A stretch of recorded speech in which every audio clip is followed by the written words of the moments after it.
Continuar con nuestras sesiones de Pediatría Clínica. Bienvenidos a nuestros alumnos que ya nos acompañan en esta noche. Para el reporte de lista hay que anotar su nombre completo en el chat, por favor. Hoy vamos a ver un tema importante. Alumnos del diplomado, favor de anotar su nombre. Tenemos a Carlos, a Mayrani, Nazaria, Susana y Yolanda, nada más. Ok, muy bien, pues vamos a trabajar con los 6 alumnos que tenemos en plataforma y vamos a ver un tema de suma importancia hoy. Todos estos temas que estamos viendo, en algún momento en la vida nosotros vamos a pasar por esta situación, ¿no? Por estas patologías. Esta es una patología propia del envejecimiento y muchos de nosotros vamos a pasar por este proceso, ¿sí? Entonces, vamos a pasar por este proceso. Muchos de nosotros, si Dios nos presta vida, vamos a pasar esto. Y esta es una de las enfermedades más, podría decirse, más complicadas, más complicadas en cuanto al paciente. En esta parte del paciente se ve muy afectada la calidad de vida, sobre todo el deterioro de vida, ¿no? Imagínate no poder comer. ¿Te imaginas no poder comer, Carlos? ¿Qué significaría para ti eso, Carlos?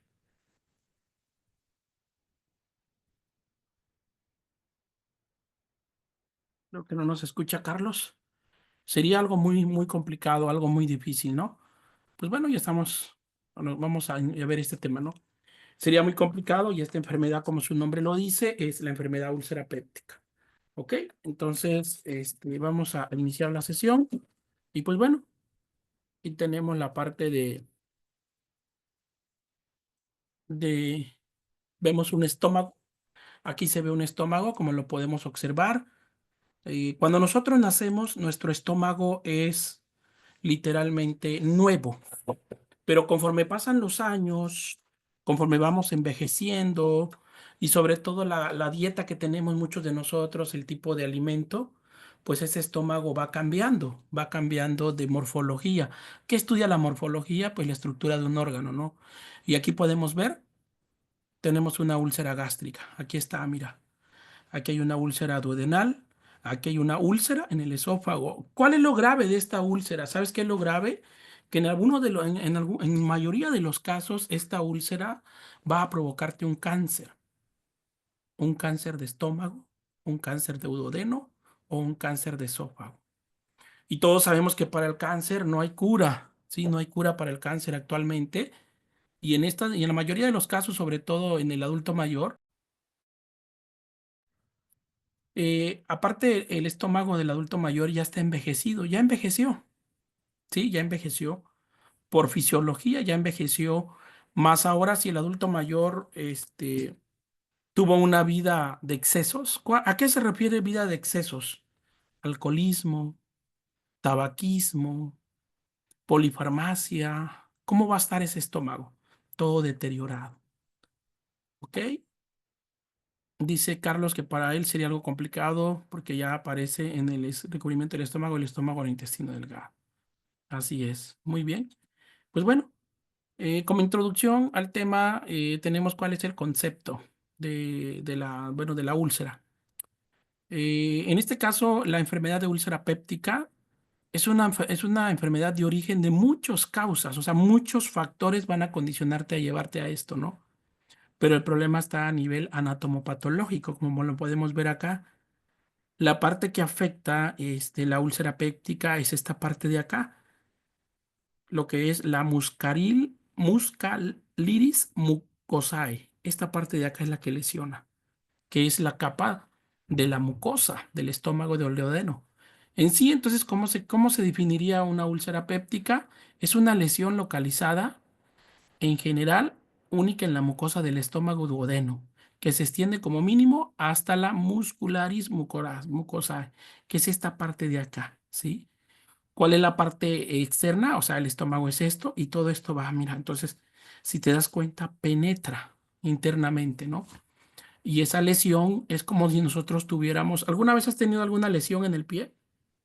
No sé si te ha pasado alguna vez, has tenido alguna lesión, lo que se llama el pie de atleta, el famoso pie de atleta, lo que es el hongo, ¿no? Entre los dedos. Pues esa lesión, mente similar, ocurre aquí, en el estómago del adulto mayor. Y aparte, porque el adulto mayor, ya sabemos nosotros, muchos de los adultos mayores, pues tienen ese proceso. ¿Cuál es el proceso que tienen los adultos mayores? El proceso de polifarmacia. ¿Qué es la polifarmacia? El exceso de medicamentos, pero sobre todo hay un medicamento que consume mucho el adulto mayor para el dolor. ¿Cómo se llama ese medicamento? ¿Alguien que me pueda decir? Que toman los adultos mayores para el dolor, sobre todo el dolor de osteoartritis, el dolor de las rodillas. ¿Cómo se llama? Es un AINES, es un desinflamatorio no esteroideo. Diclofenaco. Exacto, el diclofenaco. El diclofenaco es un analgésico fuerte y es muy bueno. Su propiedad es desinflamatoria analgésica. Y en el adulto mayor que tiene problemas de osteoartritis, le va a aliviar el dolor. ¿Pero qué le va a ocasionar al paciente? Lesión en la mucosa del estómago o duodeno. Y va a condicionar a úlcera péptica. Ese es uno de los factores que vamos a ver ahorita, lo que ocasiona esta enfermedad. ¿Ok? Y bueno, en los adultos mayores hay una elevada prevalencia de enfermedades digestivas, pero la principal es la enfermedad ácido péptica. Esta enfermedad que va a originar, esta úlcera, origina un deterioro en la calidad de vida, así como el desarrollo de serias complicaciones que incrementan, pues, más enfermedades o la muerte del adulto mayor. Pero aquí, ¿sabes qué es lo que preocupa? Mira, de por sí el adulto mayor pierde el apetito. En el adulto mayor hay pérdida del apetito y hay pérdida de peso. ¿Por qué pierde peso un adulto mayor? Por una enfermedad que se... No, no, no es una enfermedad, es una patología propia del envejecimiento que se llama sarcopenia. La sarcopenia es pérdida de masa muscular en el adulto mayor. Y eso va a condicionar que el adulto mayor baje de peso. Y si el adulto mayor tiene una úlcera en el estómago, pues no le va a consentir alimento. ¿Y qué va a pasar? Va a perder más peso. Por eso va a deteriorar la calidad de vida del adulto mayor. ¿Qué sucede en el estómago? ¿Qué sucede? Pues aquí hay cambios fisiológicos, tanto en el duodeno como en el estómago, pero esto está relacionado por el propio envejecimiento. En los adultos mayores sanos se produce una pérdida de seguridad en la mucosa gástrica debido al envejecimiento, por lo que se ha observado una tendencia a la atrofia gástrica. ¿Qué es la atrofia gástrica? Que el estómago prácticamente se está creciendo, como dice acá, A sin crecimiento gástrico. A es sin trofia crecimiento. Quiere decir que el estómago ya no crece, ¿sí? Que el estómago prácticamente queda en un proceso estático, ¿sí? Eso es disminución del músculo del estómago. Entonces el estómago ya no va a crecer. Y aquí, ¿qué es lo que va a condicionar? El problema es que acuérdate que nosotros en el estómago tenemos una capacidad que se llama la capacidad gástrica. Por eso cuando nosotros consumimos alimento, llega un tope donde te dice, stop, tu propio cuerpo, ya no consumas más alimento, ya me llené. Esa es la capacidad gástrica y la capacidad gástrica ronda entre 500 a 1 litro máximo de líquido o alimento podemos consumir. ¿Ok? También se ha detectado una disminución de las prostaglandinas que son protectoras de la enfermedad ácido péptica. Estas prostaglandinas son unas sustancias que se encuentran en la mucosa del estómago que van a proteger contra el ácido clorhídrico, que es prácticamente lo que tenemos en el estómago y es lo que va a ocasionar la úlcera, ¿sí? Y está en el estómago y en el duodeno, una reducción de la secreción basal y estimulada de la pepsina, que es para proteger prácticamente nuestro estómago.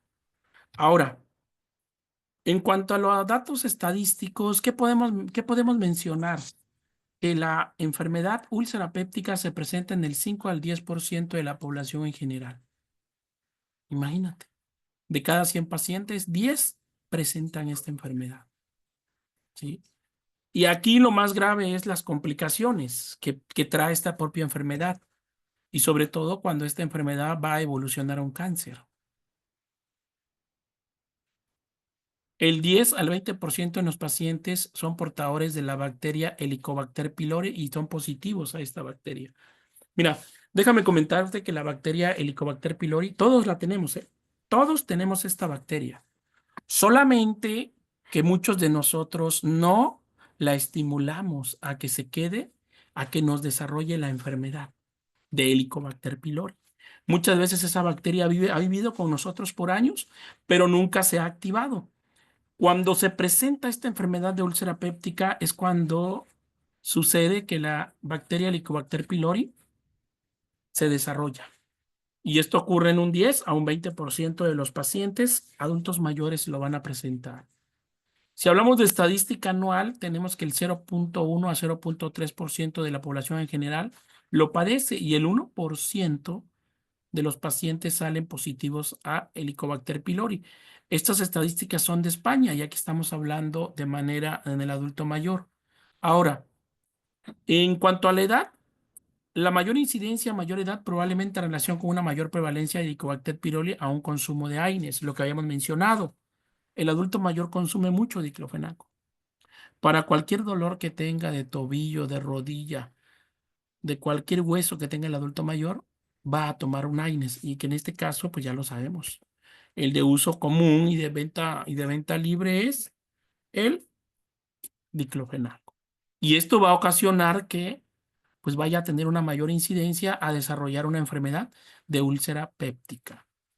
Ahora, mira, esta enfermedad, fíjate bien, aparece también en las personas jóvenes, en personas de 40 años, ¿sí? Hoy en día es una realidad que muchos de nosotros sufrimos ya de gastritis, muchos de nosotros. En términos de definición, la gastritis significa inflamación de la mucosa gástrica. Si hay una inflamación de la mucosa gástrica, puede ir y desarrollar una úlcera. Entonces, es muy importante que nosotros cuidemos, primero que nada, no consumir cualquier medicamento y sobre todo si es AINES, ¿sí? Eso es algo muy importante.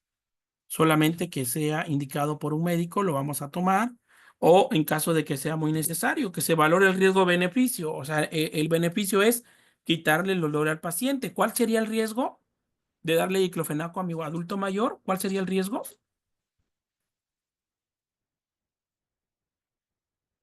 Que desarrolle una úlcera péptica. Así es, correcto. Ese sería el riesgo, ¿no? Entonces, aquí es muy importante que nosotros tengamos mucho cuidado al momento de dar ese medicamento, ¿sí? Pero tenemos en cuanto a las causas, tenemos unos factores que se llaman factores agresivos, que son propios de la mucosa del estómago y del duodeno. ¿Cuáles son estas? Pues bueno, la secreción del ácido clorhídrico, ¿sí? ¿Y por qué se desarrolla esto? Fíjate, en los factores agresivos. Coméntame, ¿a qué horas desayunas por lo regular? Tú como enfermero o enfermero que trabaja en un centro de salud, en un hospital. ¿A qué horas desayunan regularmente? Si trabajas en turno matutino. A ver, enfermera Nazaria, ¿a qué hora desayuna usted por lo regular? A las 8 de la mañana. Muy bien, ok. Por ahí Susana, Michela Mairani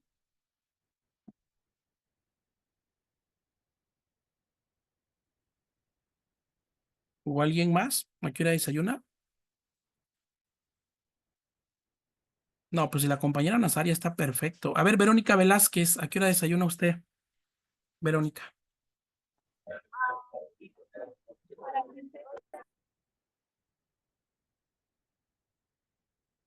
No, creo que no se escucha Verónica Velázquez. No, pues muy bien, Nazaria, te felicito. Es la primera enfermera que escucho que desayuna a las 8 de la mañana. Por lo regular, te voy a comentar que en el hospital, los compañeros, yo que trabajo en un hospital, están desayunando a las 11 de la mañana. Y a las 11 de la mañana, pues ya en el estómago ya hay mucha secreción de ácido clorhídrico, demasiada. ¿Por qué? Porque el organismo necesita ingerir alimentos. Y este ácido clorhídrico se vuelve un factor agresivo para desarrollar la enfermedad úlcera péptica. Pero muy bien, Nazaria, continúe así. Dice Susana que a las 9, ok. Buena hora todavía. Muchos de nosotros desayunamos tarde, ¿no? Pero no se debe hacer porque nos estamos lesionando. Acuérdate que cuando eres joven, cuando somos jóvenes, a muchos de nosotros no vemos los riesgos, ¿no? No vemos los riesgos que nos vamos a desencadenar en la enfermedad que podamos desarrollar en un futuro, ¿sí?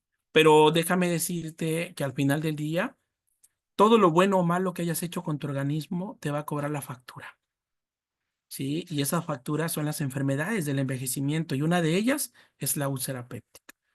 Pero tenemos los factores ambientales y ahí tenemos la Helicobacter pylori, ¿sí? Que es una bacteria que ¿cómo vas a activar la Helicobacter pylori? Ocasionando máxima secreción de ácido gástrico y formándote una úlcera péptica. Es ahí cuando la bacteria que ya tenemos en el organismo, en el estómago y en el duodeno, se va a activar, ¿ok? Y lo que venía acá, los AINES, los corticosteroides por sí solos no aumentan el riesgo de úlcera péptica, pero aumentan la capacidad de desarrollar una úlcera, ¿no? Y ya lo mencionamos. Y solamente el AINES, no solamente estamos hablando del diclofenaco, también está el ketorolaco, ¿sí? Y en cuanto al tabaco, es otro factor ambiental. El fumar te va a provocar una úlcera péptica. Y un día me comentaba, dice Verónica que desayuna de 7 a 8 de la mañana. Ok, muy bien, pues felicidades, Verónica, eso es bueno, qué bueno. Qué bueno que ustedes sí se cuidan, ¿no? Desafortunadamente los compañeros que trabajan en un hospital no lo hacemos. Desayunamos muy tarde porque muchos de nosotros le damos prioridad a los pacientes, ¿no? Y al final nosotros. El problema va a ser que el día que nosotros enfermemos es ahí donde vamos a tener que pagar esa gran factura, ¿no? Me preguntaba un alumno, ¿por qué el tabaco te puede provocar una úlcera péptica? Sencillamente, porque al momento de estar ingiriendo el tabaco, lo que es la sustancia, que ya sabemos que es una nicotina, una parte se va al estómago de nicotina y la otra parte se va al pulmón. Y es ahí donde va a lesionar, va a inflamar esa mucosa. La dieta, nuestra dieta es muy rica, pero muy rica en carbohidratos, en lípidos, perdón, en lípidos, en grasas y sobre todo grasas saturadas. Es muy rica nuestra alimentación. Y eso también va a ocasionar, y sobre todo el picante, ¿no? Sobre todo los que somos de aquí del estado de Oaxaca.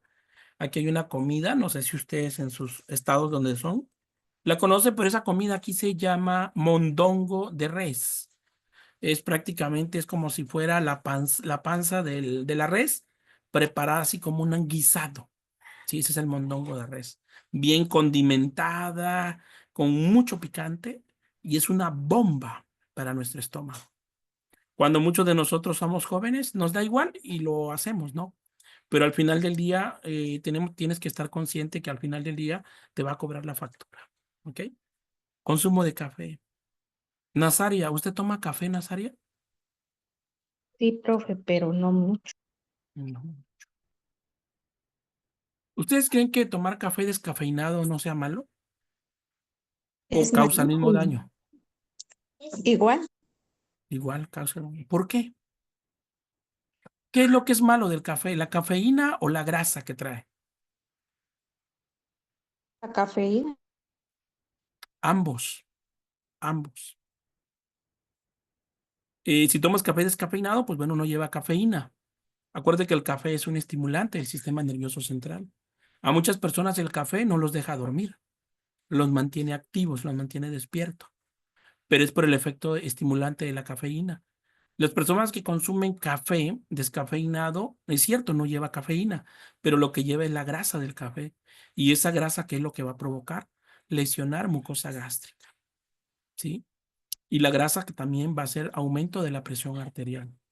Y el alcohol, sin duda, la cerveza, el mezcal, todas las bebidas embriagantes van a lesionar tu estómago y tu duodeno.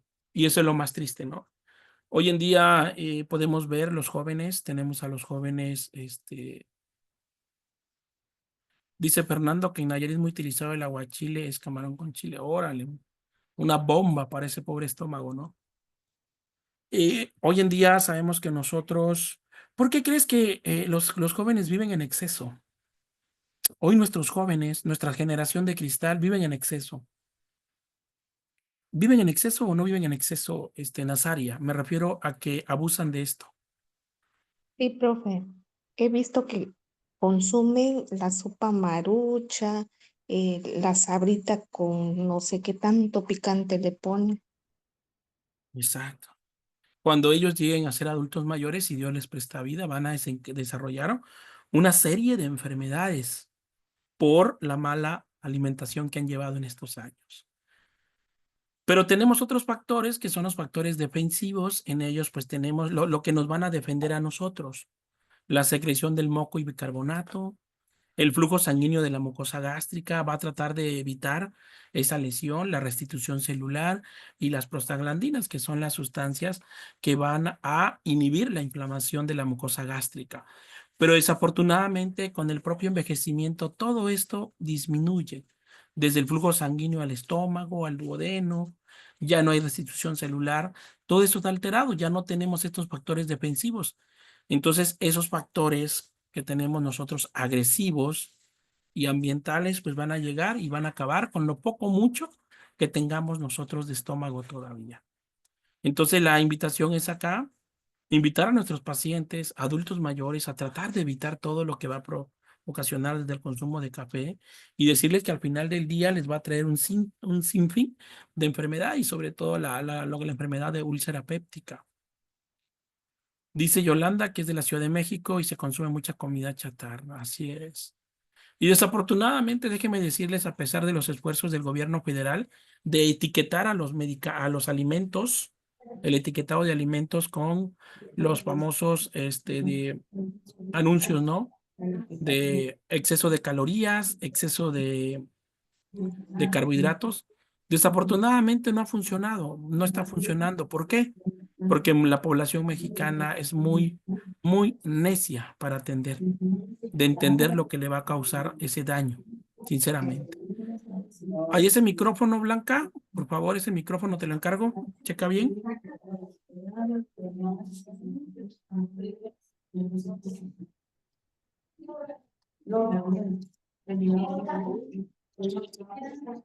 Blanca, el micrófono.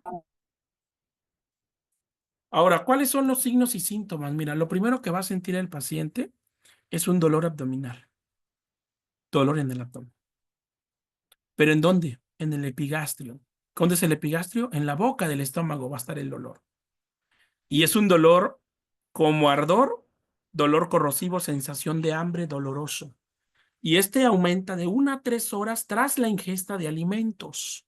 O sea, después de ingerir alimentos, el paciente presenta ese dolor. Y por la noche, entre las 11 de la noche y 2 de la mañana, sucede que ocurre la máxima estimulación circadiana de la secreción ácida de lo que es el ácido clorhídrico. Y como ya hay una lesión ahí, una úlcera, pues el paciente principalmente no va a poder dormir, porque en este horario es el horario del sueño, en el que el paciente tiene que descansar. Pero aparte de esto, va a haber otros síntomas, como por ejemplo la anorexia, el paciente no va a tener apetito, pérdida de peso, náuseas y vómito. Se van a presentar otros síntomas como el meteorismo, ¿sí? Que en otras palabras el meteorismo es prácticamente un tipo de estreñimiento, distensión abdominal, intolerancia a las grasas y una pirosis, lo que es ardor en la boca del estómago. Y esos son los signos y síntomas de la enfermedad úlcera péptica. Si nada más nosotros cuando tenemos el problema de una gastritis ya muy agudizada, nos es muy difícil nosotros, ¿no? Querer comer alimento cuando estamos con una crisis de gastritis. Entonces, todo esto nos va a ocasionar si no nos cuidamos. Para hacer el diagnóstico, primero lo que tenemos que hacer nosotros, lo tiene que hacer el médico. Y aquí, mira, hoy en día existe un médico especialista para tratar a los adultos mayores. Ya los hemos mencionado, el adulto mayor necesita ir con un especialista. ¿Cómo se llama el especialista donde tiene que ir el adulto mayor?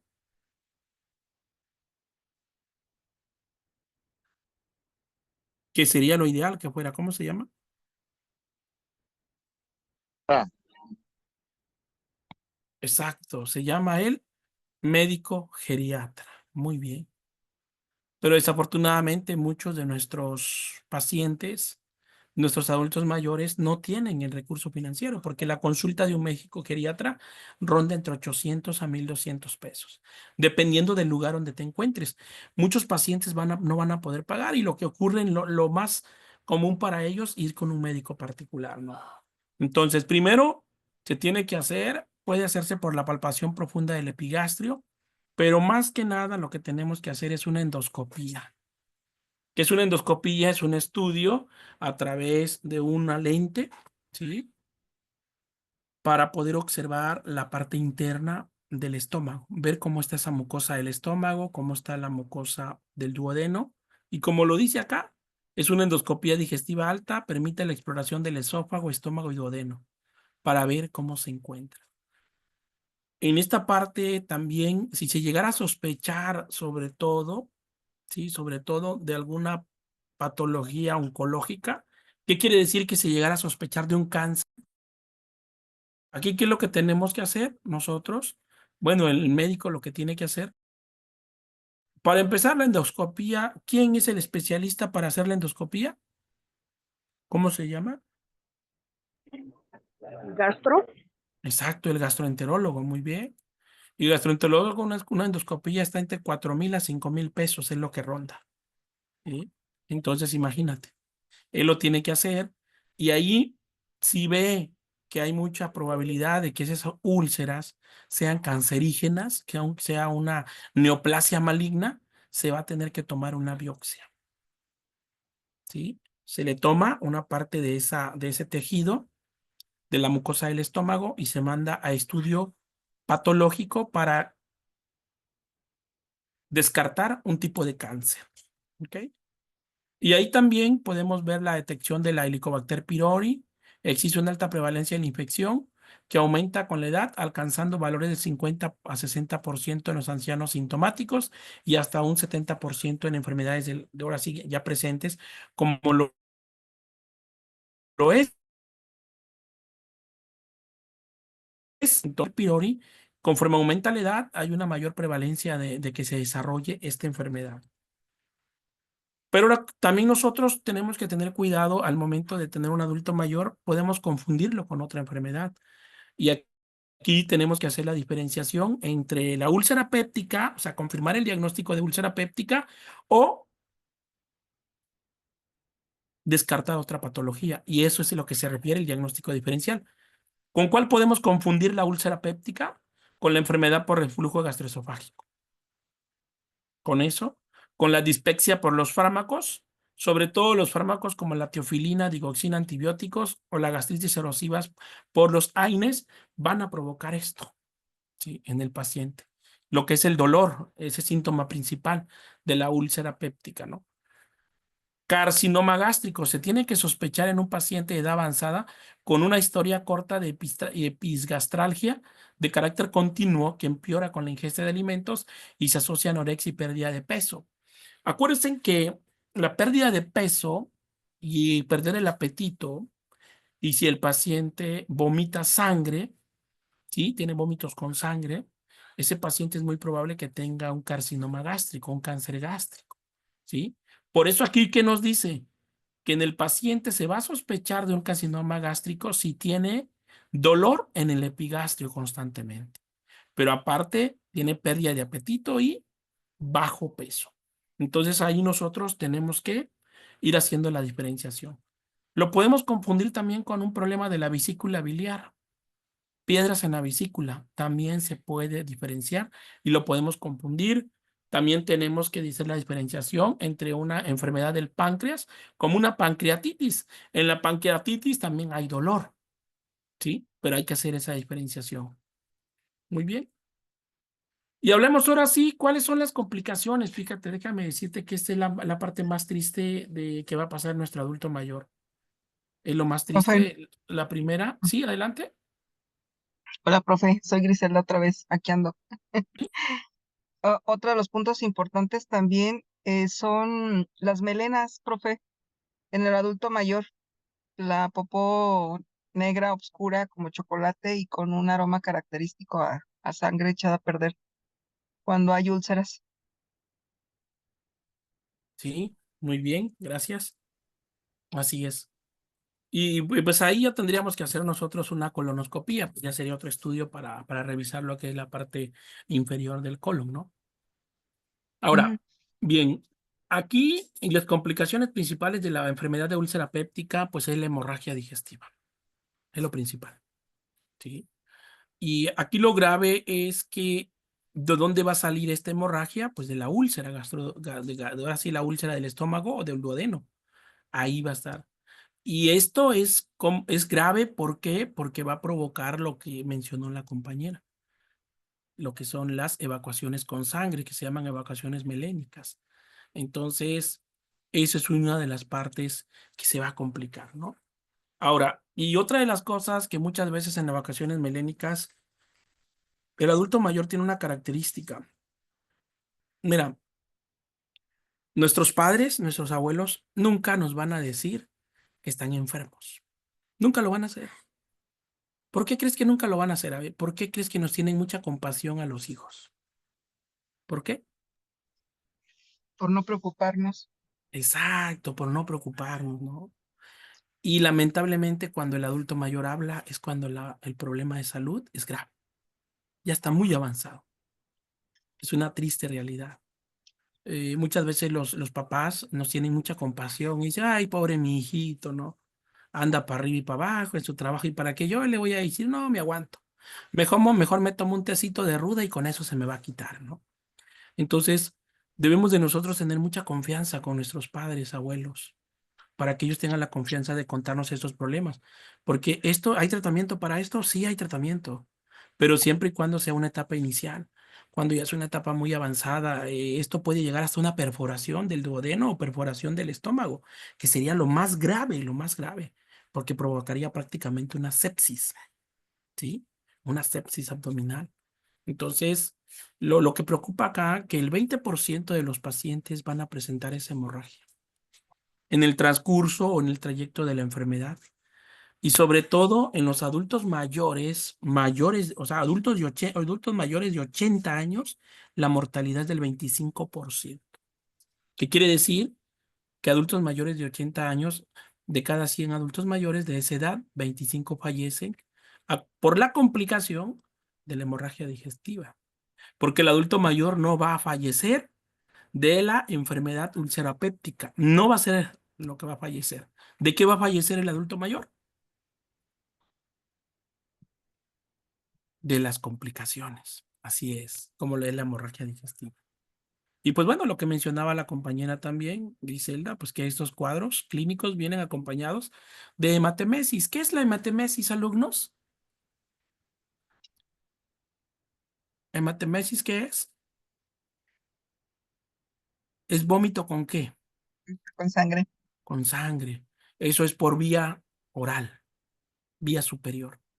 ¿Sí? No es común que un adulto mayor vomite sangre. No es común. Hay algo grave en su salud. Y las evacuaciones melénicas, lo que mencionaba, ¿no? En cuanto al tratamiento aquí, lo principal para la hemorragia, ¿sí? Para la hemorragia digestiva, ¿qué es lo que se tiene que hacer? Pues el tratamiento es endoscópico de elección, se inyectan sustancias esclerosantes. Este tipo de tratamiento reduce significativamente la recidiva de la hemorragia, la necesidad de cirugía urgente y lo más importante, reduce la mortalidad. ¿Qué es lo que hace prácticamente? Lo que va a hacer esta sustancia esclerosante, coagulación, ¿sí? Va a detener, va a sellar esa hemorragia, ¿sí? Y es un tratamiento por medio de una endoscopía. Y bueno, ya si fracasa el primer tratamiento endoscópico, la primera intención, pues vamos con el tratamiento quirúrgico. Solo se tiene que utilizar cuando fracasa el endoscópico, ya que eleva mucho la mortalidad cuando se tiene que realizar una cirugía de urgencia, sobre todo si el paciente es de edad avanzada. Pero sobre todo, ¿por qué? Por el proceso anestésico. Por eso, porque muchos pacientes ya tienen múltiples comorbilidades, o sea, múltiples enfermedades. El adulto mayor sufre de hipertensión arterial, sufre de diabetes, sufre de una insuficiencia cardíaca. Y acuérdense que todos los pacientes cardiópatas y con hipertensión arterial, al tener contacto con un anestésico, que en este caso, por la parte donde se encuentra el problema, que es en el estómago, la anestesia tiene que ser general, general. Y en anestesia general, ¿qué tipo de medicamentos anestésicos utilizamos? Se utiliza sobre todo un medicamento anestésico que es muy agresivo con el adulto mayor. ¿Recuerdan ustedes a Michael Jackson? ¿De qué murió Michael Jackson? A ver quién me dice. ¿Qué fue lo que se inyectó? Propofol. Exacto. El propofol es un anestésico endovenoso para uso de anestesia general. Entonces, en todas las anestesias generales a los pacientes les aplican propofol intravenoso. ¿Y qué es lo que hace el propofol? Pues modifica todo el sistema cardiovascular. Hay cambios. Y como el corazón del adulto mayor ya tiene cardiomegalia, tiene un corazón muy grande, ya tiene insuficiencia cardíaca y es estimulado por el propofol, ¿qué es lo que va a hacer? Va a latir más rápido, va a tener una taquicardia y probablemente un paro cardiopulmonar durante la cirugía y va a fallecer. Por eso lo primero tiene que ser por vía endoscópica el tratamiento y ya si es necesario hacerlo, lo vamos a hacer por medio de una cirugía, pero sería la última opción. De hecho, muy pocos médicos se van a atrever a operar a un adulto mayor de 80 años, de 70 años.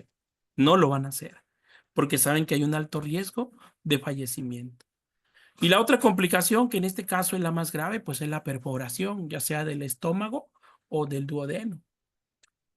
Consiste en la perforación aguda de la úlcera a la cavidad peritoneal libre, siendo más frecuente en hombres consumidores de AINES, como ya lo mencionamos, diclofenaco, y con localización en el duodeno. ¿Qué quiere decir? Que al adulto mayor se le va a perforar el duodeno, ¿sí? Por eso nosotros tenemos que evitar en el consumo de medicamentos AINES en el adulto mayor. Pero muchas veces tú sabes que ¿qué otro medicamento le podemos dar? Difícilmente lo que le va a quitar el dolor al adulto mayor es prácticamente los AINES, ¿no? El paracetamol no le va a hacer, pero nada en absoluto disminución del dolor. Y sobre todo, hoy en día los adultos mayores lo que más sufren son de problemas en la rodilla. ¿Quién de los presentes ya tienen problemas en las rodillas? A ver, que ya te truene la rodilla, que ya te chille la rodilla. ¿Quién es de acá? ¿Nadie? No, qué bueno. Estamos chavos. Tenemos puros estudiantes jóvenes, muy bien. Pero sí, la mayoría de las personas ya a partir de los 40 ya como que nos truena la rodilla, ¿no? Y eso no es normal. ¿Por qué? Porque ya empieza a tener problemas de meniscos, problemas a nivel articular. Acuérdate que el adulto mayor que sufre de una artritis de rodilla, ¿sí? Una artrosis de rodilla es el término coloquial, correcto, artrosis de rodilla. ¿Cuál sería el tratamiento? ¿Será que tomar analgésicos es la cura de la artrosis de rodilla? ¿Será que sí? No, ¿Cuál es el tratamiento definitivo? cirugía. Cirugía. Sería un trasplante de rótula, reemplazo de rodilla, ¿sí? Por una rodilla artificial, ¿sí? Por una rodilla de titanio, ¿sí? Dice Yolanda que ella ya le trona la rodilla, ok. Dice Fernando, la multifarmacia en el adulto mayor es muy común, claro, y eso es lo que va a desarrollar más que nada la enfermedad úlcera péptica. Y pues bueno, debemos tratar de eliminar prácticamente los AINES, prácticamente es lo que tenemos que hacer nosotros. Pero a veces es muy complicado porque nuestros adultos mayores tienen tienen la tradición, la costumbre se comunican mucho entre ellos, ¿no? Y se comparten tratamientos de fármacos, medicamentos, se tratan, ¿no? Le comenta a don Juanito a don Pedro, fíjate que hace poco fui con el doctor y me recomendó este medicamento. Sí, trae diclofenaco, trae tramadol y bueno, es una combinación, ¿no? De todo. Y me dijo que es muy bueno. Y fíjate que yo lo empecé a tomar para el dolor de mi rodilla, le dice don Pedro a don Juanito. Y don Juanito le dice, oye, pues regálame una, ¿no? Sí, o dame la cajita, el nombre, lo voy a comprar. Y como estos medicamentos son de venta libre, pues se lo venden a don Juanito. Y él lo empieza a tomar, sin imaginar del daño que le está ocasionando. Porque aquí el único tratamiento y la única salida para los problemas de artrosis de rodilla es la cirugía. En el adulto mayor, en el adulto mayor. ¿Ok? Y pues bueno, esta perforación se presenta en el 25 al 33% de los adultos mayores. Es una cifra muy elevada. Es una cifra muy elevada porque mira, de cada 100 adultos mayores, 33 presentan perforación.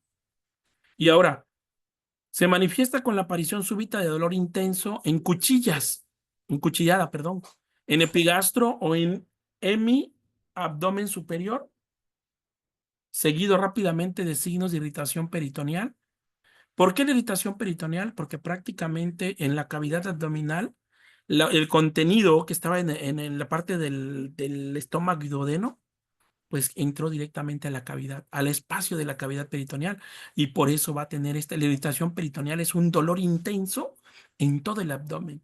El dolor se puede irradiar a la espalda por irritación frénica, generalizando en todo el abdomen. En el paciente adulto mayor puede tener intensidad leve e incluso estar asintomático. ¿Por qué? Porque acuérdate que el adulto mayor, a nivel de intestinos, él tiene, a nivel de sistema digestivo, tiene disminuido el dolor, no lo va a sentir mucho. ¿Por qué?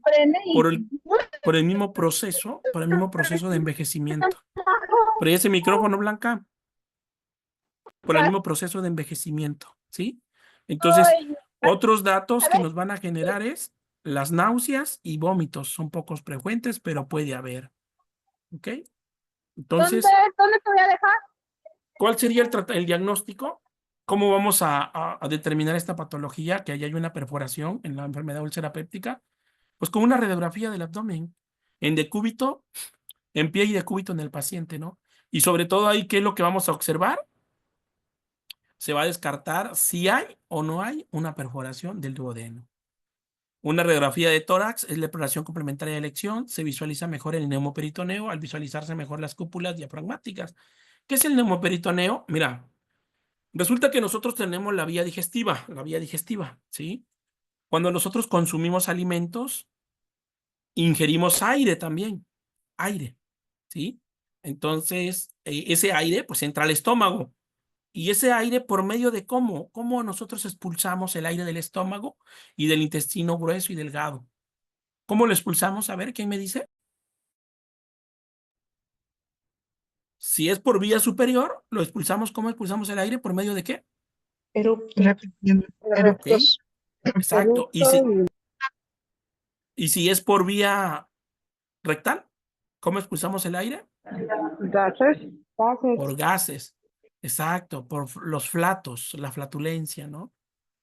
Pero ¿qué pasa cuando ya tiene perforación del duodeno?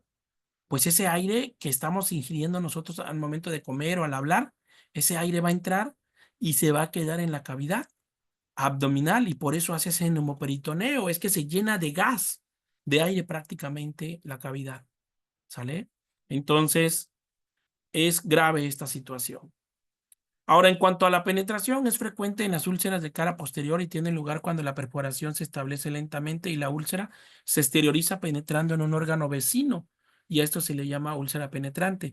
Y ahí sí, ahí estamos hablando de una complicación más grave porque ya está afectando a otro órgano, como cuál es el páncreas. O sea, el páncreas es órgano vital para vivir o no. ¿Cuál es la función del páncreas en el organismo? A ver, dime la función principal. ¿Qué es lo que hace en nosotros? ¿En qué nos ayuda?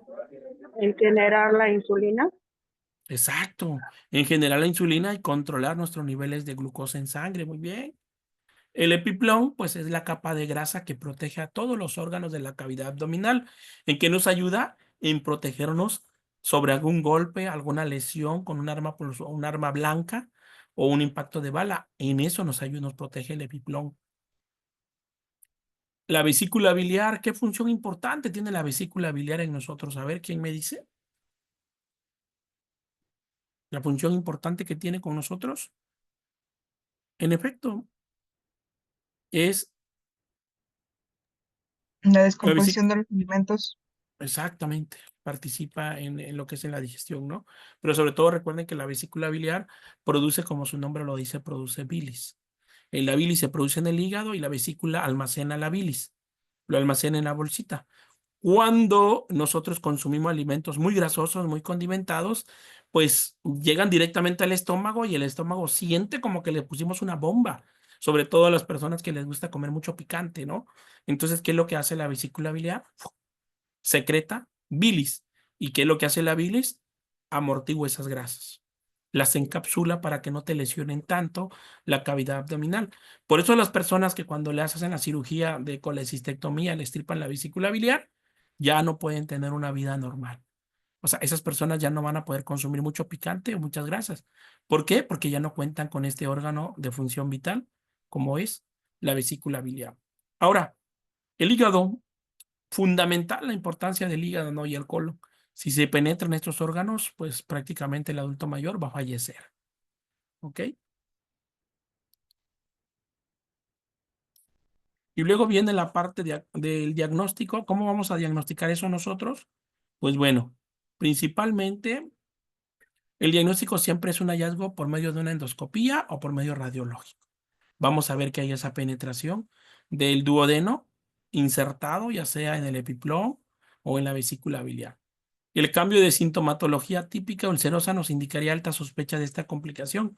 O sea, que estén los síntomas, pero muy marcados, sobre todo el dolor. Las complicaciones relacionadas con la penetración son la hemorragia interna, la anemia en el paciente. ¿Por qué va a tener anemia? Por la misma pérdida de sangre, pérdida de peso y una amilasemia elevada. Va a estar presente esa enzima. ¿Ok? Y pues bueno, ¿cuál es el tratamiento para estas enfermedades de la úlcera péptica de manera global? Lo primero es evitar fumar. Si el paciente fuma, hay que evitar eso. El estrés hay que evitarlo a todo lo posible. Muchas veces yo quisiera preguntarte a ti, alumno, ¿tú crees que un adulto mayor se estresa o no se estresa? ¿Sí presentará estrés un adulto mayor? ¿Nazaria? Sí, profe. ¿Por qué, Nazaria? A ver, ¿por qué crees que se va a estresar un adulto mayor? Si recibe su pensión, si ya trabajó, ya cumplió, no tiene hijos pequeños. ¿Por qué? A ver, Nazaria, ¿por qué crees? Pues lo que pasa es que, pues a veces no, pues si ya se encuentra solo, ya no hay con quién platicar, se estresa, se desespera más que nada. Sí, así es. Yo siento Y que desde que pierde su autonomía, ¿no? exacto, muy bien, Yolanda. Usted tocó un punto importante, la autonomía.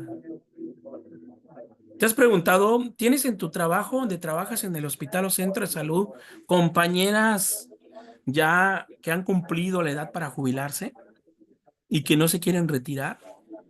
¿Tienes alguna compañera en tu hospital? ¿Por qué crees que no se quieren jubilar? A ver, ¿por qué crees, Yolanda, que tus compañeras no se quieren jubilar? Porque precisamente porque no se sienten serviciales, porque van a perder la autonomía, ¿no? Lo que les llena, lo que les hace vivir. Exactamente, exactamente. Eso es.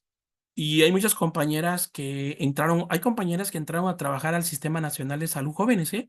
Hay compañeras que entraron a los 15 años a trabajar, a los 16, a los 17, y prácticamente a los 50 años ya están cumpliendo los 28 o 30 años que actualmente se pide, ¿no? Para poderse jubilar. Ahora, por eso muchos de ellos no se quieren ir. Y imagínate esta generación de adultos mayores que tenemos nosotros ahorita en México.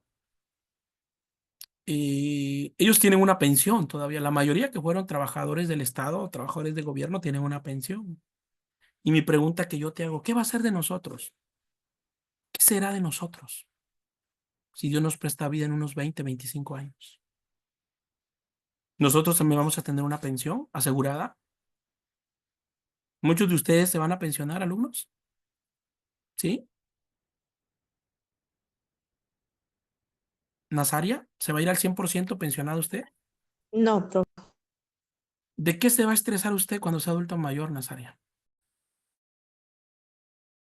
no sabré decirle, profe, porque pues en primera, pues ahorita no sabemos si vamos a llegar, ¿verdad?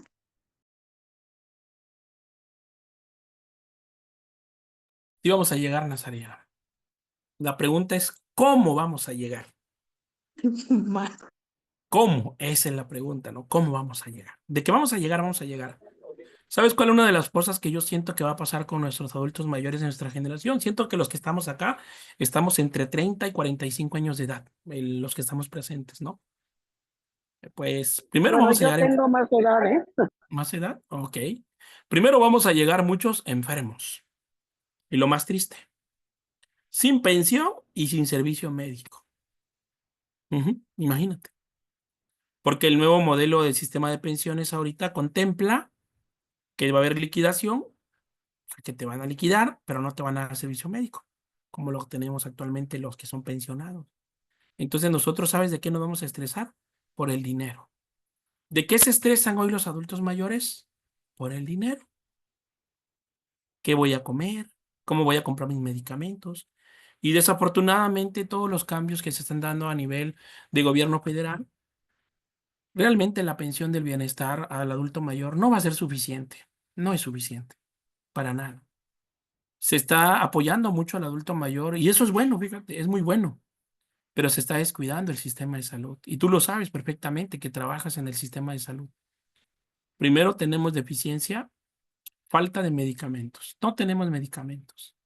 Ahorita los pacientes que sufren de la presión alta están sufriendo con desabasto en sus medicamentos. No tenemos ahorita, que es un medicamento del cuadro básico, te lo digo, losartán. Al menos en el estado de Oaxaca no hay losartán. No sé si en tu comunidad tengas, pero aquí no hay. Tenemos desabasto de insulina. Imagínate la importancia de la insulina para un paciente diabético. Todo eso va a generarle estrés al adulto mayor.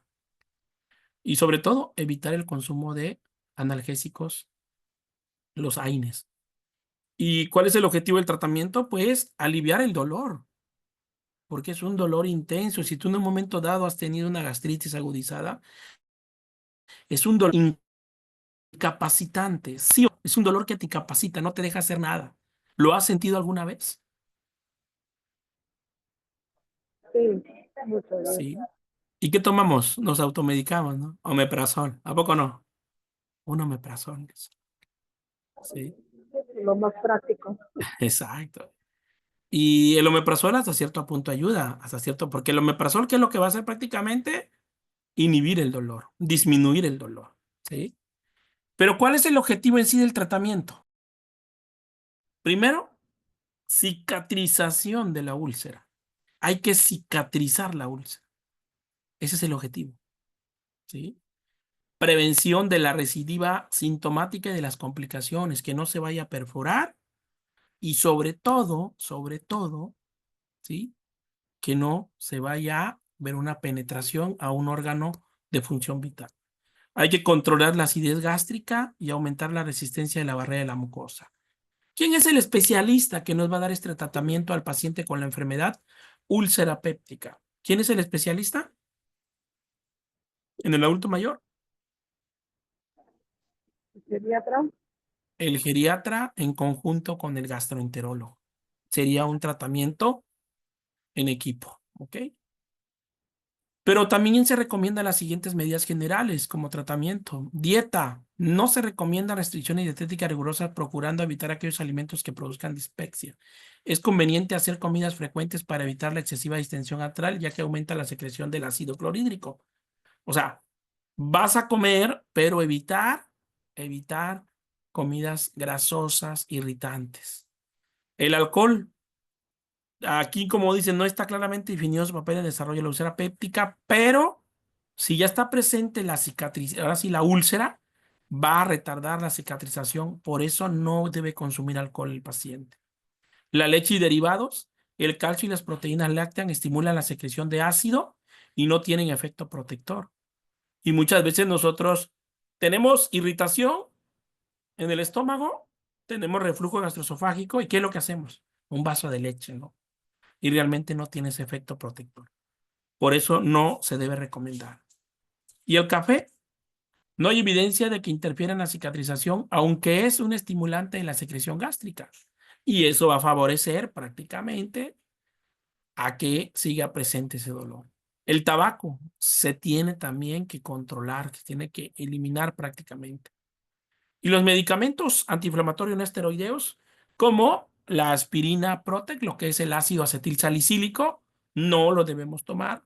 Recordemos que el ácido acetilsalicílico lo tenemos en 3 presentaciones, en tabletas de 100 miligramos, que es la aspirina Protec, que se utiliza para los pacientes para proteger su corazón, pero también tenemos el ácido acetilsalicílico de 300 miligramos, que son tabletas solubles, eso se utiliza para prevenir infartos cerebrales, ¿no? Pero tenemos la aspirina de 500 miligramos, que muchos de nosotros la tomamos para todo dolor de cabeza que tengamos, cualquier cefalea, nos tomamos una aspirina.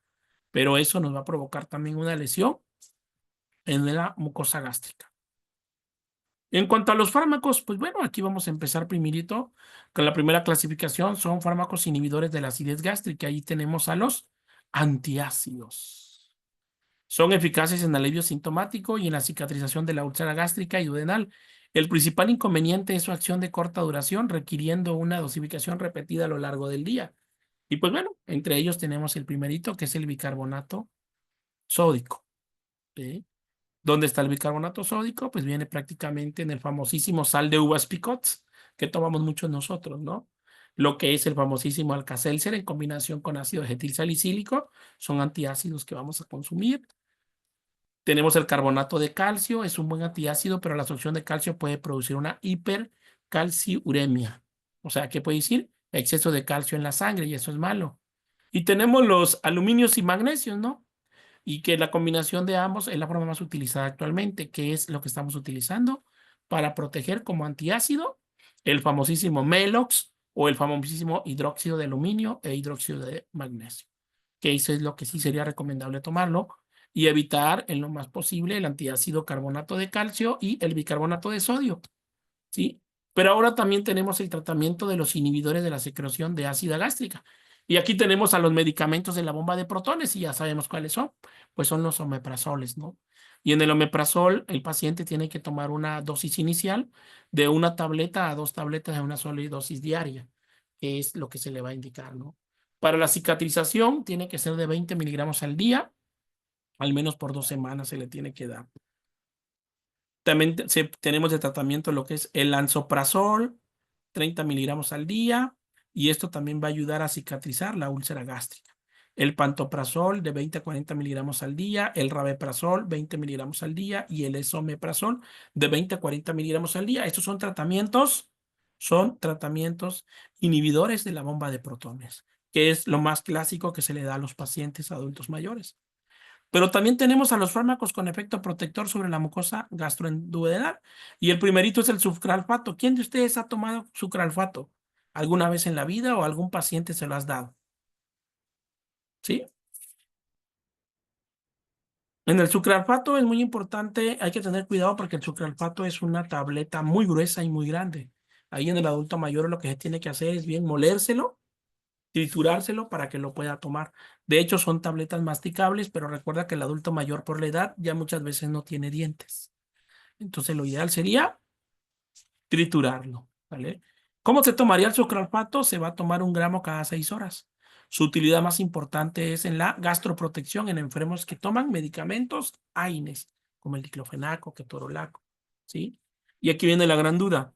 Los adultos mayores que tú atiendes en tu unidad de salud, ¿el médico cuando los atiende les indica sucralfato para proteger ese estómago? Araceli Hernández, si nos puede compartir.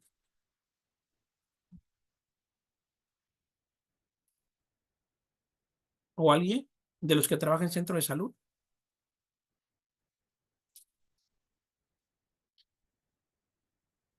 Eso sería lo ideal, ¿sí? Que el médico de guardia, el médico de la consulta, haga esta gastroprotección con sucralfato. ¿Tienen en su centro de salud sucralfato? ¿Sí está disponible en el cuadro básico, alumnos? Los que trabajan en primer nivel.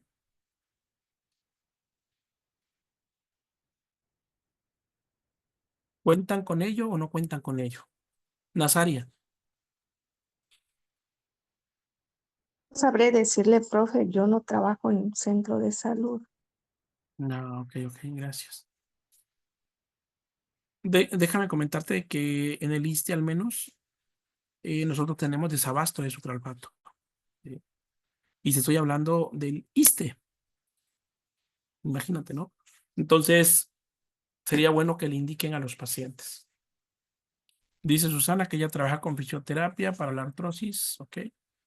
Susana dice, yo le doy a mi paciente, pero va con un particular, ok. No hay, dice Verónica Velázquez en el centro de salud. Susana, y a una paciente del IMSS no lo dan, hay que comprarlo, ok. Araceli dice que tampoco tiene sucralfato. Y mira, si nosotros no estamos protegiendo al adulto mayor que tiene polifarmacia, cuando don Juanito va a tu consulta al centro de salud, le surten, ¿no? El 4 o 5 cajas de fármacos, ¿no? Y se nos olvida lo más importante, alumno, proteger ese estómago. Imagínate el daño que le estamos ocasionando a nuestro adulto mayor. Él no lo sabe, él no lo sabe, pero el daño se está generando sin saberlo, ¿sale? Y pues bueno, el efecto más frecuente es el estreñimiento. Para esto vamos a dar lo que son las sales de bismuto, el 2-fosfato, y para erradicar, hay que erradicar lo que es la Helicobacter pylori, pues aquí ya tendría que hacer con un antibiótico, ¿no? Se tiene que considerar también la detección de Helicobacter pylori en los pacientes de menos de 60 años, entre 70 y 70 años, con historia de sangrado. Hay que verificar si está presente eso. Considerar la resistencia a antibióticos en la elección a la pauta terapéutica con metronidazol, claritromicina o amoxicilina con tetraciclina para atacar a Helicobacter pylori, pero ese antibiótico ya lo tendría que indicar bien el médico gastroenterólogo o el médico geriatra en el caso del adulto mayor. Y bueno, ¿qué es lo que tenemos que hacer nosotros para tratar cuando tengamos una crisis, cuando nuevamente el paciente tenga dolor agudo? Dice Yolanda, hay desabastos. De hecho, hay desabasto de medicamentos hasta del paracetamol. Sí, pues qué triste, ¿no?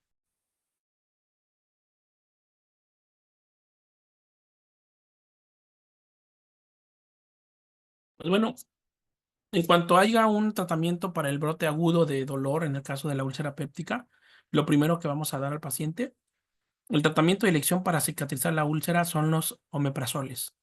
El omeprazol, el lansoprazol, el pantoprazol. Sí, que puede ser un tratamiento hasta de 4 a 6 semanas para cicatrizar esa úlcera, ya sea en el duodeno o en el estómago. ¿Sale? Pero eso lo tiene únicamente que indicar el médico. Y bueno, aquí nos menciona también la bibliografía de la ranitidina, pero ya la ranitidina, si se dan cuenta, ya no se utiliza, ya quedó totalmente descontinuado este medicamento. Y bueno, aquí en esta tabla vemos el tratamiento de elección para erradicar lo que es la bacteria Helicobacter pylori de elección y de rescate. Tenemos medicamentos de primera línea, segunda línea y tercera línea. En las de la primera línea, pues vamos a mencionar la claritromicina. Los inhibidores de la bomba de protones, claritromicina y amoxicilina, eso van a hacer, con una duración de 7 días de tratamiento para matar esa bacteria. Y como la segunda línea de acción para atacarlo serían los omeprazoles, el succitrato de bismuto, la tetraciclina con clorhidrato, metronidazol, o puede ser uno de los omeprazoles, la amoxicilina y el levofloxacino. Y nosotros sabemos que el levofloxacino es un antibiótico de amplio espectro. Y ese se daría hasta de 7 a 10 días. Y la tercera línea sería amoxicilina, omeprazoles, levofloxacino, o omeprazoles, amoxicilina y la rifabutina. Igual con un tratamiento de 7 a 14 días. ¿Vale? Pero como lo dice acá, si en caso de que el paciente sea alérgico a la penicilina, la amoxicilina deberá ser sustituida por metronidazol en cualquiera de las líneas de acción que vayamos a utilizar, si sea la línea segunda o la tercera. ¿Ok? Pero pues recuerden que este tratamiento le indica al médico, ¿no? Ahora, el tratamiento de la hemorragia digestiva por úlcera péptica en el adulto mayor. Pues bueno, aquí lo primerito, el tratamiento del médico va a ir enfocado de la hemorragia digestiva alta en paciente anciano es en general similar a la población joven, o sea, el tratamiento que se le va a dar para esta hemorragia va a ser el mismo. Lo que pasa aquí con el adulto mayor, que la presencia de algún mayor número de enfermedades como diabetes, hipertensión arterial y la mayor frecuencia de medicación que toma por múltiples enfermedades, para la osteoartritis, para la osteoporosis, etcétera, etcétera. Y más aún si es para el dolor como los antiinflamatorios esteroideos, es la causa de mayor gravedad y por lo consiguiente de mortalidad más elevada en este grupo de edad, que es en el adulto mayor. Como ya lo mencionamos, se tiene que prohibir al máximo esto. Y pues bueno, en cuanto al tratamiento, tenemos un tratamiento que es quirúrgico para estos casos. Pues primero, si hay complicaciones como la hemorragia, la perforación o la estenosis, sí se tiene que hacer una cirugía para corregir esto, sobre todo en la perforación y en la estenosis. Recordemos que la estenosis es a nivel de píloro, hay una estrechez del píloro, ¿sale? Y pues bueno, ya vimos lo que pasa con estos Con mi adulto mayor, entonces yo tengo que ver que ya vimos todos los síntomas que tiene mi paciente. Dolor agudo, la pirosis, el riesgo de hemorragia. Entonces ahorita es momento de irnos a nuestro libro Nanda y empezar a buscar los diagnósticos de enfermería que serían aplicables a mi adulto mayor con enfermedad úlcera péptica. Me voy a salir tantito y vamos a ir a la Nanda a revisar rápidamente estos diagnósticos de enfermería que nosotros tenemos que tener en cuenta. Recuerda que últimamente, por ejemplo, los compañeros que trabajan en segundo nivel de atención, actualmente nos están pidiendo diagnósticos de enfermería en nuestras hojas de enfermería. ¿Es así o no es así, alumnos?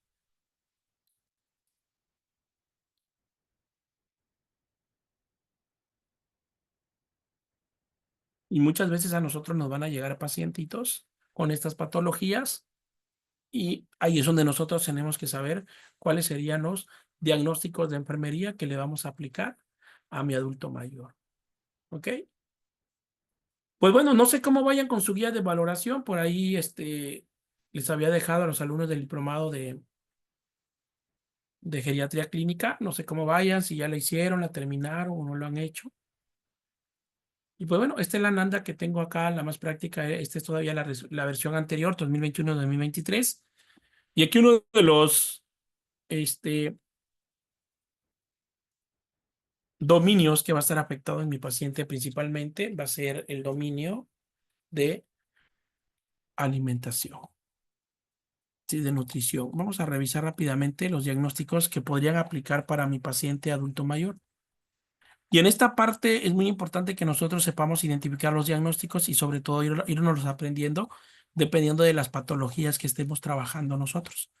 Porque en base a ello vamos a poder dar nuestros cuidados de enfermería, que son nuestras intervenciones de enfermería. Y pues bueno, aquí tenemos los dominios, aquí está el primer dominio, y vamos a ir revisando si mi adulto mayor tiene algún diagnóstico. Y la mayoría de los diagnósticos que va a tener el adulto mayor es el diagnóstico real, o es el diagnóstico que se llama enfocado en el problema. ¿Va a tener también diagnósticos de promoción de la salud? Claro que sí, de riesgo también va a tener, ¿sale?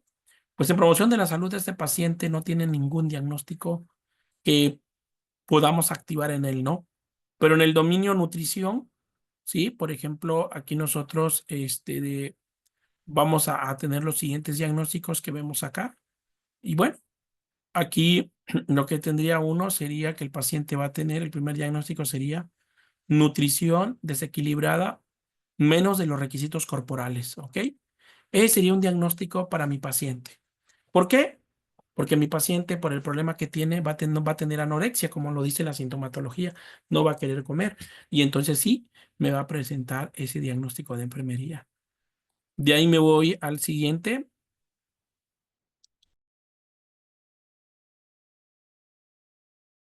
Y bueno, aquí vamos a tener otro diagnóstico nosotros de nuestro paciente. Lo vamos a buscar. Sería un diagnóstico de riesgo, como lo podemos ver acá. Se llama riesgo de deterioro de la función hepática. ¿Por qué pasaría este diagnóstico de enfermería? Esto pasaría en el caso de que la úlcera se perforara y hubiera una penetración de la misma úlcera con el hígado. Y ahí el paciente tendría este riesgo de deterioro de la función hepática. ¿Ok? Podemos seguir revisando. Vamos a ver acá. En este no hay nada. Aquí en el siguiente diagnóstico de enfermería que vamos a poder encontrar en cuanto a la función gastrointestinal, el que entraría para mi paciente con problema de enfermedad úlcera péptica sería el siguiente. Motilidad gastrointestinal disfuncional. ¿Por qué? Porque no va a haber una peristalsis en el intestino. ¿Sale? Tenemos en la actividad de reposo en este dominio también va a estar alterado. ¿Por qué va a estar alterado? Porque mi paciente lo principal que va a tener, dijimos que entre las 11 de la noche y 2 de la mañana, ¿qué va a tener mi paciente? Mucho dolor, ¿no? Entonces va a presentar insomnio. Ese sería otro diagnóstico de enfermería a trabajar. De ahí seguimos revisando los demás diagnósticos. Por ejemplo, en el diagnóstico de actividad de ejercicio, el paciente que ya tiene la enfermedad úlcera péptica difícilmente va a tener este diagnóstico, ¿sí? Disminución de la tolerancia a la actividad, que quiere decir que al paciente no le va a dar ganas de hacer, pero nada con ese dolor que tiene. ¿sí? Con ese dolor de esa úlcera que está presentando, ¿sí? Entonces va a quedar totalmente sin realizarlo, ¿ok? Y pues bueno, aquí ya podemos seguir viendo y nos vamos a ir ahora sí a la parte de donde viene la parte de el dolor agudo, que es otro diagnóstico principalmente, que sería el diagnóstico que el paciente está presentando por el problema de la úlcera, ¿no? De la pirosis del dolor. Entonces aquí, en esta parte, sería ese diagnóstico, ¿sí? Pero antes de esto, vamos a encontrar ese otro diagnóstico, ¿sí? Que se llama baja autoestima situacional. Los pacientes que viven con esta enfermedad tienen una baja autoestima porque piensan que no van a sanar y se desesperan, ¿no? Entonces, ese sería otro diagnóstico que entraría con nuestros pacientes. Y pues bueno, me voy a ir al dominio del dolor, donde lo vamos a encontrar dolor agudo, que sería lo que va a trabajarse en el paciente. Y aquí está, principios, y aquí está dolor agudo. Y bueno, aquí en esta parte del dolor agudo, como lo encontramos acá, ¿sí? Va a ser en el momento de que de ese dolor agudo va a estar presente siempre en el paciente, pero sobre todo en las 11 de la noche y 12 de la noche es cuando más se va a presentar ese problema con el paciente. Y pues bueno, esos serían esos diagnósticos. Voy a regresarme acá arriba. También hay otro diagnóstico que pude ver de enfermería relacionado con el paciente, ¿no? Como lo dice acá, tiene un riesgo de hemorragia. ¿Cierto o falso que mi adulto mayor con esa enfermedad va a tener un riesgo de hemorragia? Sí. Si hay una perforación del duodeno del estómago que va a tener mi paciente, un riesgo de infección también, porque se va a contaminar toda la cavidad abdominal.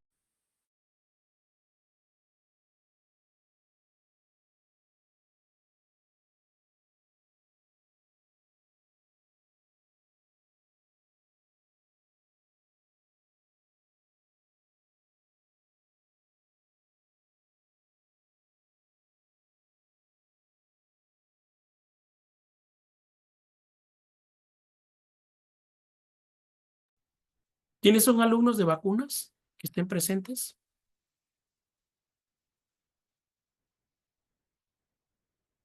¿Nadie?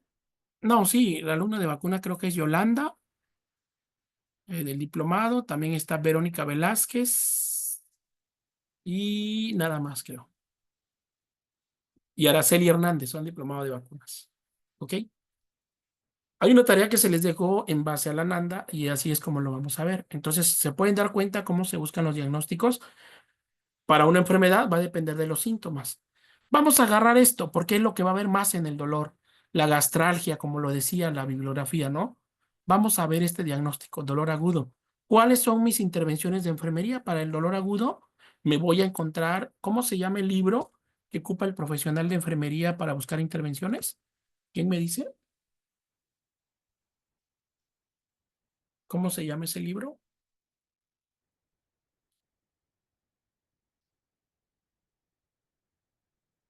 Se llama NIC, ¿no? NIC, Clasificación de Intervenciones en Enfermería. ¿Ok?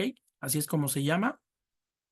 Y lo vamos a revisar acá rápidamente para que tú te des cuenta cómo vamos a encontrar las intervenciones de enfermería que ya hay para nuestros pacientes, sobre todo en el paciente que tiene una enfermedad úlcera péptica. Recuerda que lo que estamos haciendo aquí nosotros son diagnósticos de enfermería de manera global para un paciente que presente lo que es enfermedad úlcera péptica. Si en la vida real, cuando ya tengas un caso real de un paciente que tenga esta enfermedad, aquí, ¿qué es lo que va a pasar? Que tú, en base a los signos y síntomas que tenga tu paciente en tu valoración de enfermería que hiciste, es en base al diagnóstico que vas a establecer.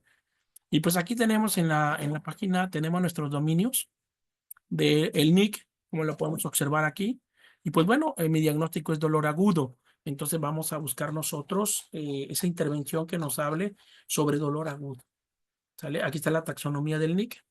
Y pues bueno, vamos a ver primero en el fisiológico básico. Aquí en este dice que son intervenciones que el cuidado que apoyan al funcionamiento físico. Entonces vamos a ver En esta parte, control de actividad de ejercicio, control de evacuación, control de inmovilidad, apoyo nutricional y aquí viene fomento de la comunidad física.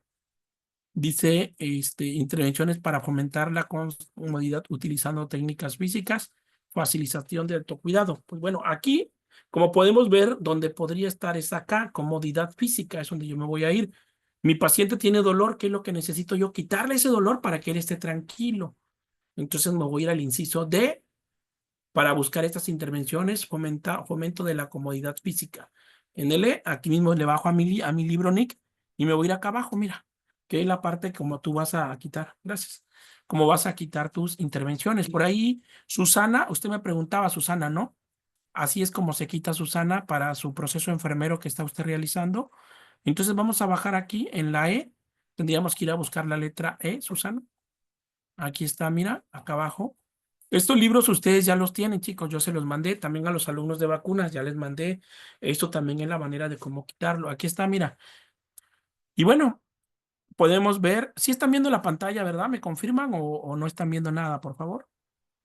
¿Me pueden confirmar? Profe. ¿Mande? Sí, Ok. Mira, Nazaria. Aquí está, mira, se llama manejo del dolor. ¿Sí, Nazaria?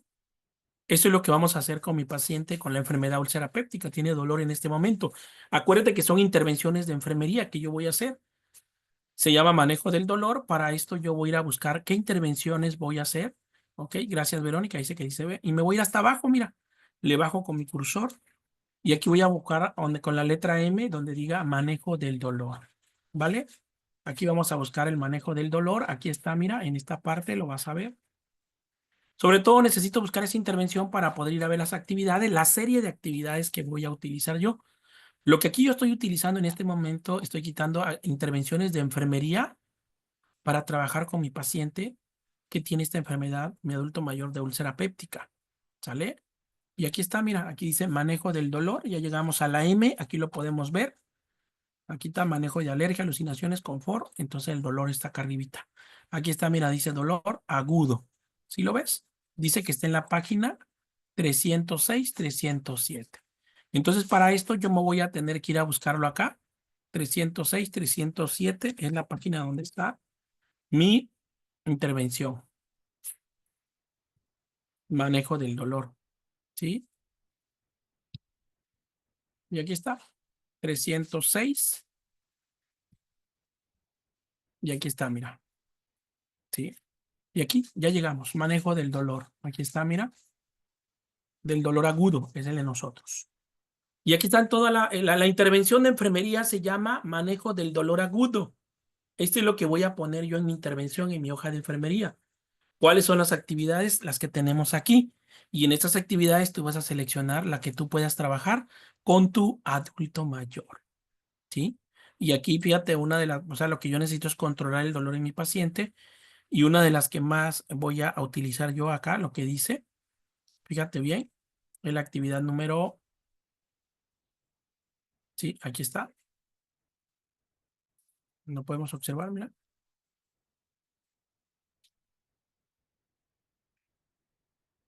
Realizar una valoración exhaustiva del dolor. Incluya la localización, la aparición, la duración, ¿sí? La frecuencia y la intensidad. Es la primera actividad que voy a hacer yo. De ahí, posteriormente, voy a hacer la siguiente actividad, ¿sí? En esta parte vamos a hablar con el paciente. Dice explorar los conocimientos y creencias del paciente sobre el dolor, incluyendo las influencias culturales. Aquí nosotros vamos a hablar con el paciente si él cree en un ser supremo, su religión que profesa. En base a ello, pues vamos a trabajar en esa parte de tratar de manejar el dolor como intervención de enfermería. ¿Sale? Vamos a monitorizar el dolor con la escala de EVA, ¿sí? Y así vamos a ir buscando nosotros, ¿no? Las actividades, y aquí hay una que dice lo siguiente, mira, dice administrar analgésicos las de 24 horas del día durante las primeras 24 a 48 horas. ¿Tenemos que administrar analgésicos? Sí, pero eso acuérdate que ya sería una intervención interdependiente de enfermería, porque el médico es el que me daría la indicación para yo administrar el medicamento en el paciente, ¿no? Y pues bueno, aquí dice la siguiente intervención, siguiente actividad, usar analgésicos combinados, como por ejemplo los opiáceos más no opiáceos, si a nivel de dolor es intenso, ¿sale? Y sobre todo aquí viene un punto importante, mira que dice lo siguiente, evitar el uso de analgésicos que puedan tener efectos adversos en el anciano. Y ya vimos qué medicamentos no son, sobre todo los AINES, que van a tener esa complicación en el anciano. Y así vamos a ir seleccionando nosotros todas nuestras intervenciones de enfermería para poder trabajar. ¿Sale? Así es como se quita. Voy a dejar de compartir acá y pues voy a regresar a la presentación. Y pues bueno, no sé si tengan alguna duda, alguna pregunta, alumnos, con respecto al tema de úlcera péptica. ¿Los escucho?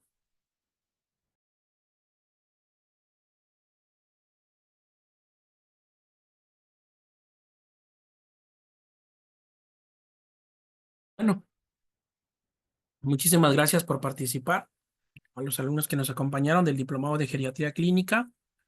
Y recuerden, en el diplomado, cuando ustedes se inscribieron a este diplomado de geriatría clínica, alumnos, era principalmente para ver la parte de la patología, o sea, ver la patología, ver la enfermedad, por eso el diplomado se llama geriatría clínica. Estamos viendo la patología como tal, en lo que es la parte del tratamiento, y estamos viendo también tratamiento de enfermería, que son parte como diagnósticos e intervenciones de enfermería. Entonces, aquí lo importante es hacer conciencia de que hay que cuidar a nuestros adultos mayores. El aprendizaje que nos tenemos que llevar el día de hoy, hay que evitar el uso de AINES, de diclofenaco, ketorolaco en esos adultos mayores, porque eso le lesiona muchísimo la mucosa gástrica, y si hay lesión de la mucosa gástrica, pues va a pasar todo lo que acabamos de revisar, ¿no? Desde una perforación hasta una penetración en un otro órgano. ¿Sí? Entonces, aquí lo importante es que nosotros tengamos conciencia de trabajar con nuestros adultos mayores y incluso con nuestra familia. Evitar el consumo de café, evitar el consumo de tabaco, alcohol, para no complicar más esta patología. Esta patología es propia del envejecimiento, sí es propia del envejecimiento, pero también tiene factores que contribuyen a desarrollarla. Ahora la gran pregunta es, ¿qué estás haciendo tú para cuidarte? Cuídate. Si consumes alcohol, deja de tomar alcohol. Si fumas, deja de fumar. Si tomas café, deja de tomar café. Si por cada dolor de rodilla que tengas, deja de tomar diclofenaco. ¿Ok? Y pues bueno, entonces vamos a terminar la sesión. Y pues les comparto que si alguien desea obtener la constancia de esta sesión, la constancia tiene un valor curricular de 2 horas, es avalada por la Escuela Superior Nido de Sócrates. La constancia tiene un costo de 200 pesos. Si alguien desea, por aquí les voy a dejar mi número de celular, me puede mandar un mensaje y con gusto le damos la información para el alumno que desea adquirir la constancia. Recuerden que las constancias nos sirven a nosotros para certificación en enfermería, ¿sí? Si nos vamos a certificar nosotros en enfermería, nos van a pedir constancias. Sí, acuérdate, ya lo habíamos comentado en sesiones anteriores, que a nosotros que trabajamos, que somos de base sindicalizados en el hospital, nos dan un concepto, ¿sí? Yo sé que muchos de ustedes que están aquí, por ejemplo, Araceli es de base, Yolanda es de base, Nazaria Guadalupe es de base, Verónica también es de base en la Secretaría de Salud, o llamado INS Bienestar. A nosotros nos dan un concepto de ayudas en gastos de actualización. ¿Qué es lo que pretende hacer las autoridades federales? Que nos van a empezar a preguntar en dónde está ese dinero, en dónde lo hemos invertido, y nos van a empezar a exigir nuestras constancias. Entonces, por eso es bueno empezar a comprar nuestras constancias de los cursos que tomemos. Nosotros en la Agencia de Enfermería de la Guadalupana lo que hacemos, damos el curso gratuito, ¿sí? Y la invitación es por si alguien desea adquirir la constancia. Aquí nos pregunta la compañera Yolanda. Dice que si habrá otros cursos. Sí, cada jueves tenemos sesiones clínicas, Yolanda.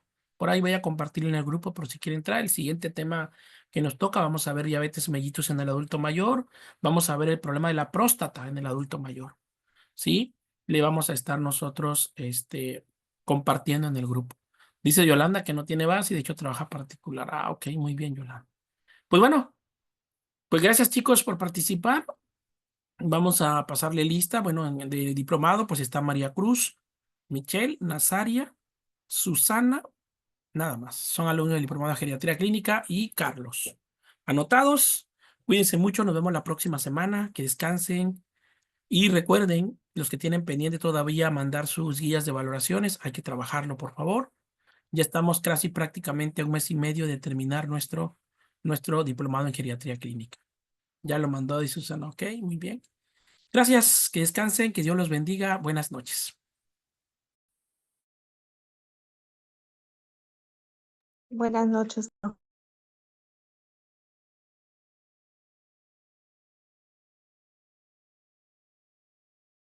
Buenas noches a todos, que pasen bonita noche.